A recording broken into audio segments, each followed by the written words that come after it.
Channel অপরাজিতায় সকলকে স্বাগতম।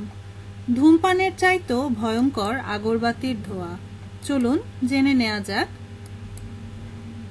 এশিয়ার বিভিন্ন মন্দির মসজিদ থেকে শুরু করে ইউরোপের হিপ্পি আড্ডা পর্যন্ত পৃথিবী জুড়ে জ্বালানো হয় আগরবাতি, কিন্তু মিষ্টি সৌরভের এই ধোঁয়া যে ধূমপানের চাইতেও ভয়ঙ্কর ক্ষতি করে চলেছে আপনার শরীর জুড়ে, তা কি আপনি জানেন? আমাদের সাধারণ ধারণা শুধুমাত্র সিগারেটের ধোঁয়াই আমাদের জন্য ক্ষতিকর। এই ধারণাটা কিন্তু ভুল। আগরবাতির সুবাসিত ধোঁয়া আমরা পছন্দ করলেও এরও আছে মারাত্মক অপকারিতা। কিছু কিছু ক্ষেত্রে এর ক্ষতির পরিমাণ সিগারেটের ধোঁয়ার চাইতেও বেশি।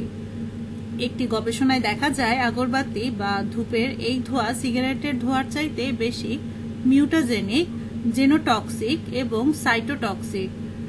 এই ভারী ভারী কথাগুলোর অর্থ হলো ধূপের ধোঁয়া শরীরের কোষে জেনেটিক মিউটেশন আঘাত করতে পারে এবং কোষের ডিএনএতে এমন সব পরিবর্তন আনতে পারে যা ক্যান্সারের ঝুঁকি বাড়িয়ে দেয় অনেক গুণ। এই গবেষণার তথ্যের আলোকে যাদের ফুসফুসে কোনো রোগ আছে বা শ্বাসকষ্ট দেখা দেয় তাদের আগরবাতি না জ্বালানোই ভালো। শুধু তাই নয়, ছোট্ট শিশু এবং হবু পিতামাতারও এই ধোঁয়া থেকে দূরে থাকা উচিত। যে কোনো ধরনের ধোঁয়াই শিশুদের ফুসফুস গঠনের ওপর খারাপ প্রভাব ফেলে। রান্নার ধোঁয়াও বিশ্বজুড়ে মানুষের ফুসফুসের বিভিন্ন রোগের জন্য দায়ী। কিন্তু আগরবাতির ধোঁয়া সিগারেটের চাইতে ক্ষতিকর কেন হবে? এতে তো নিকোটিন নেই, তাই না? সাধারণত কাঠির ওপর বিভিন্ন সুগন্ধি এসেনশিয়াল অয়েল এবং কাঠের গুঁড়ার প্রলেপ দিয়ে তৈরি করা হয় আগরবাতি। একে যখন পোড়ানো হয় তখন বাতাসে ছড়িয়ে পড়ে ক্ষতিকর বিভিন্ন কণা।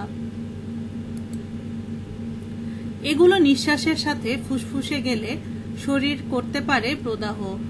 এখন পর্যন্ত বায়ু দূষণের সাথে আগরবাতির সম্পর্ক নিয়ে তেমন গবেষণা হয়নি, তবে লাং ক্যান্সার, শিশুদের লিউকেমিয়া এবং ব্রেন টিউমারের সাথে এর সম্পর্ক পাওয়া গেছে। আর নতুন নতুন ভিডিও পেতে আমাদের সাথেই থাকুন। Please like, share and comment our video. ধন্যবাদ।